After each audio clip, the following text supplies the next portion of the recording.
The Veiled Lodger from Sherlock Holmes. When you consider that Sherlock Holmes actively practiced as a detective for 23 years, and that for 17 of those years I was at his side recording his exploits, it will not be difficult to understand that I possess an abundance of material. My difficulty lies not in finding something to write, but in choosing what to publish. The chronological records alone fill an entire shelf of my bookcase, and my dispatch cases are crammed full of documents. Taken together, they form a veritable mine for those interested both in criminal investigation and in the social and official scandals of the latter part of the Victorian era. As for those who, with touching letters, implore me not to tarnish the honor of their families or the dignity of their pasts, they may rest assured. Just as my friend Holmes was deeply committed to discretion and the honor of his profession, so too am I meticulous in selecting the cases I publish. However, I must strongly condemn the recent attempt to seize and destroy certain of these papers. The source of this unlawful act is well known, and should such an attempt be repeated, I hereby announce that I shall publish the story involving a politician, a lighthouse, and a trained cormorant. At least one reader of these lines will understand perfectly what I mean. It would be a mistake to suppose that every case in which Holmes took an interest is well suited to demonstrate the remarkable intuition and powers of observation which I have endeavored to illustrate in these memoirs. At times, success was achieved only after prolonged effort. At others, it seemed to fall into his lap. Yet often, the most dreadful human tragedies afforded Holmes the least opportunity for personal distinction. The case I am about to relate is one of those. Though I have made certain minor alterations in names and places, the substance of the story remains exactly as it occurred. Late in the year 1896, one morning, I received an urgent message from Holmes. I hastened to his rooms and found him seated in his armchair in a smoke-filled chamber. Opposite him sat a stout, elderly woman who bore the appearance of a kindly landlady. "My dear Watson," said Holmes, indicating her with his hand, "this is Mrs. Marilow of South Brixton. Should you be tempted to indulge in your unfortunate habit, you may do so freely, for she does not object to tobacco smoke. She has an interesting story to tell us, and I thought I might require your assistance. I am entirely at your service. If I am to visit Mrs. Ronder, I shall require a witness, Mrs. Marilow. I should be obliged if you would explain this to her before we arrive. God bless you, Mr. Holmes. The poor lady is so eager to see you that she would not object even if you brought the whole neighborhood along. Then we shall come this afternoon. Before we do so, let us ensure that I have properly understood the facts. If you would kindly repeat your account, Dr. Watson will also be able to grasp the situation. You mentioned that Mrs. Ronder has been your tenant for 7 years, and that you have seen her face only once. I wish I never had," exclaimed Mrs. Marilow. "As I understand it, she was terribly disfigured." "Yes, Mr. Holmes. One can hardly call it a face at all. Once, the milkman dropped his can and flooded the garden when he happened to glance up and see her at the window. That should give you some idea. On the one occasion I saw her, quite by accident, she quickly covered herself and said, 'Now you understand why I never lift my veil, Mrs. Marilow. Do you know anything of her past?' "Nothing at all." "Did she provide references when she rented the house?" "No, but she paid in solid cash. 3 months' rent laid straight upon the table, and raised no objection to any terms. A poor woman like myself cannot afford to refuse such an offer in these times." "Did she explain why she chose your house?" "My place is quiet and set back from the road. I live alone, with no family." I am sure she looked at others, but mine suited her best.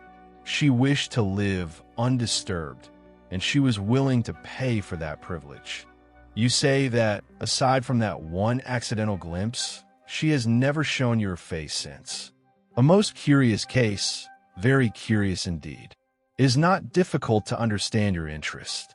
I'm not curious, Mr. Holmes. I'll mind my rent. She is the quietest and least troublesome tenant one could wish for. Then why concern yourself in the matter? It is her health, Mr. Holmes. She grows worse day by day. Something dreadful weighs upon her mind. She cries out, "Murder! Murder!" And once I heard her shout, "You heartless beast! You monster!" Her screams echo through the house at night. I have trembled till morning from sheer fright. The next day I went to her and said, "Mrs. Ronder, if there is something troubling your soul, you may confess it. If you wish, you can go to the police. Someone may help you." And I added, "If not, there is a detective named Mr. Holmes, of whom one reads in the papers." She started at once. "That is the man," she cried.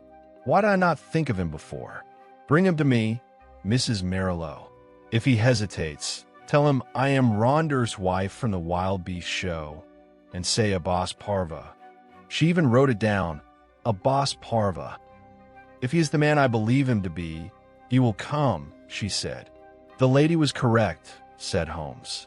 "Now, if you will excuse me, I should like a word with Dr. Watson. Our business will occupy us until luncheon. We shall be at your house in Brixton at about 3 o'clock." No sooner had the woman waddled out of the room. There is no other way to describe Mrs. Marilow's gait than Holmes sprang with great energy toward a pile of notebooks in the corner. After several minutes of wrestling, he gave a satisfied murmur upon finding what he sought. So excited was he that, instead of rising, he sat cross-legged upon the floor like some grotesque Buddha, a notebook open upon his knee. I recall pondering this case at the time, Watson. My notes confirm it. I must confess that I could make nothing of it then, though I was convinced the coroner had erred. Do you remember the tragedy of Abbas Parva? It conveys nothing to me, Holmes. You were with me at the time, though I paid little attention myself. There was nothing to be done, and no one sought my assistance. Would you care to read the newspaper account? Could you not relate the matter yourself? I may. As I recount it, you will very likely recall as well. Ronder was, in his time, exceedingly well known. He rivaled such celebrated showmen as Woolmel and Sanger. However, according to the available information, he had taken to drink and was already in decline when the great tragedy occurred. On that dreadful occasion, they had halted for the night at a small village near Berkshire called Abbas Parva. They were en route to Wimbledon. The village was far too small to justify a performance, so they intended merely to lodge there. Among their attractions was a magnificent North African lion, known as the King of the Sahara. Ronder and his wife would enter the cage and perform with it. If you look at this photograph, taken during one of those exhibitions, you will observe that Ronder was a man of immense build, while his wife was a woman of striking beauty. At the inquiry, it emerged that there had been prior indications of the animal's dangerous nature, though, as so often happens, these warnings had been disregarded. At night, either Ronder or his wife would feed the lion, sometimes one, sometimes both together. But they would never permit anyone else to do so. They believed that by feeding it themselves, the beast would feel a certain gratitude and would not harm them. On that night, 7 years ago, when they went together to feed it, the terrible event took place, the precise details of which have never been fully established. At midnight, all were roused by the roaring of the animal and the screams of the woman. The grooms and attendants rushed from their tents with lanterns in hand and were confronted with a most dreadful spectacle. Ronder lay some 10 yards from a cage, the door of which stood open, his skull crushed at the back, and a deep claw mark across his shoulder blade. Mrs. Ronder lay upon her back near the cage entrance, while the lion crouched over her, snarling. Her face had been so horribly mutilated that those who saw her believed she could not possibly survive. A number of men, led by Leonardo, the strong man, and Griggs, the clown, drove the beast away with sticks, whereupon it returned at once to its cage, which was immediately secured. How the lion came to be at liberty could not be determined. It was assumed that the couple had approached the cage and that, when the door was opened, the animal sprang upon them. One further detail of note was that, as she was carried to her caravan, the woman cried out in agony, repeatedly shrieking, "Coward! Coward!" Though it was 6 months before she was in any condition to give evidence, the inquiry proceeded in due form, and the case was ultimately closed as death by misadventure.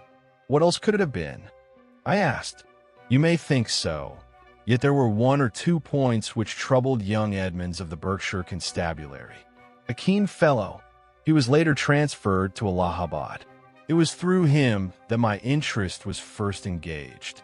We discussed the matter over a pipe or two. A fair-haired, rather slight man, if I recall, the very same. I thought you might remember him. What was it that troubled him? Both of us found the reconstruction of events exceedingly difficult. Consider the matter from the lion's point of view. The animal escapes. What then? In half a dozen bounds it reaches Rondeur. The man turns to flee. The claw marks were at the back of his head, but the lion strikes him down. Instead of fleeing thereafter, it turns upon the woman by the cage and throws her down, tearing her face. From her cries, it would appear she accused her husband of abandoning her. But how? Poor fellow! Could he have aided her? Do you perceive the difficulty? In part. There is more. As we spoke of it, I recalled another detail. According to certain accounts, at the very moment the lion roared and the woman screamed, there was also the cry of a man in terror. Rondeur himself, no doubt. A man with his skull crushed does not cry out so readily. At least 2 witnesses stated that they heard a man's voice mingled with the woman's screams. Everyone was likely shouting at such a moment, and I believe I can explain the remainder of the matter. I should be delighted to hear it. When the lion escaped, the man and woman were some 10 yards from a cage. The man turned and was struck down. The woman, seeing the cage as the only place of safety, attempted to reach it and secure herself within.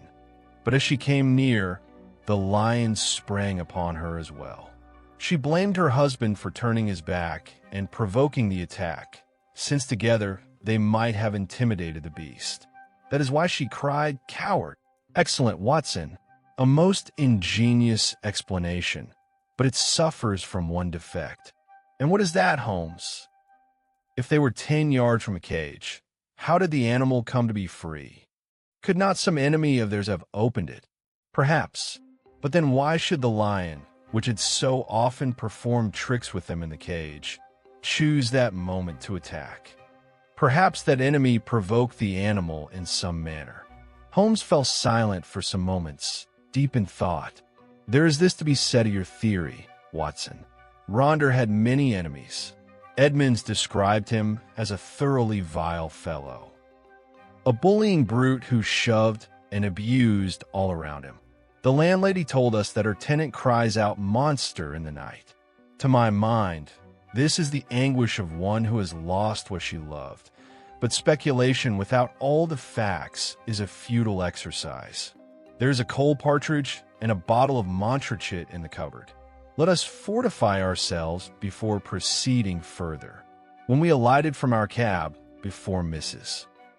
Marillo's house, we found her awaiting us at the entrance of her modest but peaceful dwelling, her ample form nearly filling the doorway. Her chief concern, it was evident, was not to lose her valuable tenant. Before conducting us upstairs, she earnestly implored us to be cautious in our words and demeanor, lest we produce an undesirable result. Having reassured her, she led us up a worn, carpeted staircase to the chamber of her mysterious lodger. As might be expected of one who rarely ventured out, the room was close, damp, and faintly musty. By a strange irony of fate, the woman who had once confined wild beasts now seemed herself confined within a cage. Though long years of inactivity had softened the lines of her figure, she must once have been remarkably beautiful. Indeed, even now she retained a certain fullness and presence. A thick black veil concealed her face down to the upper lip, leaving visible a well-shaped mouth and a rounded, pleasing chin. It was not difficult to imagine her former beauty. Her voice, too, was calm and remarkably gentle. "My name has not been unfamiliar to you, Mr. Holmes," said she. "I was confident that you would come when you heard it." "Exactly so, madam. Though I confess I do not quite understand how you knew that I had taken an interest in your case. I learned it when I recovered sufficiently to be questioned by Mr. Edmonds. I fear I did not tell him the truth. Perhaps it would have been better had I done so. The truth is generally preferable. Why did you choose to lie?" "Because another person's fate depended upon it. Though I knew him to be unworthy, my conscience would not permit me to ruin his life. We were very close indeed. And that obstacle no longer exists?" "Yes, sir. The person of whom I speak is dead." "Then why not tell what you know to the police?" "Because there is still one person to consider, myself. I could not endure the disgrace that would follow a police inquiry. I have not long to live, but I wish to spend what remains of my days without disturbance. And yet, I feel the need to tell my dreadful story to someone of discernment, so that the truth may be known after I am gone. You pay me a compliment, madam. At the same time, I am a man of responsibility. I cannot promise that, once this conversation is concluded, I shall not feel it my duty to inform the authorities. I do not believe you will, Mr. Holmes. I have followed your work for some years and know your character and methods well. I have little left in this world to interest me. Reading is the only pleasure fate has spared me. Still, I wish to take the chance. At the very least, I shall feel some relief in telling it. My friend, and I shall be most willing to hear you." The woman straightened herself and drew from a drawer a photograph of a man. He appeared to be a professional acrobat. His powerful arms were folded across a broad and swelling chest, and his physique was magnificent. Beneath his sweeping mustache, his smile carried the confidence of one who had overcome many hardships. "This is Leonardo," she said. "The strawman Leonardo? The one who gave evidence." "The very same. And this is my husband." The face was a dreadful one, more like that of swine, even a wild boar. There was something brutish and bestial in its expression. One could well imagine that foul mouth frothing with rage and those small eyes casting malignant glances. The sagging jaw seemed to proclaim tyranny, savagery, and dishonor. If you look at this photograph, gentlemen, you will better understand my story. I was a poor girl who grew up among the sawdust of the circus ring. Before I was 10, I was already leaping through hoops. When I came of age, this man professed to love me, if such passion could be called love. I cursed the day I became his wife, for from that moment my life was a living hell. Everyone in the circus knew how he treated me. He betrayed me with other women, and when I protested, he would bind me and flog me. All pitied me and hated him, yet none dared act, for they feared him. He was a man who inspired terror and, in his drunken rages, was capable of murder. Though he was often fined for violence and cruelty to animals, his wealth made such penalties meaningless. As our best performers left one by one, the circus fell into decline. Only Leonardo, myself, and our clown, little Jimmy Griggs, remained to sustain the show. Poor fellow, there was nothing amusing in his life, though he did his best. Leonardo, gradually came to occupy a greater place in my life. You have seen his photograph. Though I now know what a weak soul lay within that splendid body, beside my husband, he seemed an angel. At first he helped me out of pity, but in time our closeness turned to love, deep, passionate love, the kind I'd always dreamed of but never believed I would know. My husband grew suspicious, though I think he was as much a coward as a brute. Leonardo was the only man he feared. Unable to confront him, he turned his cruelty upon me with greater ferocity. One night, hearing my screams, Leonardo came as far as the door of our caravan. A tragedy was narrowly averted that night, but we both realized that it was only a matter of time. My husband did not deserve to live. We resolved to kill him. Leonardo was clever, his mind inclined toward schemes. It was he who devised the plan. I do not say this to lay blame upon him, for I was ready to follow him wherever he might go.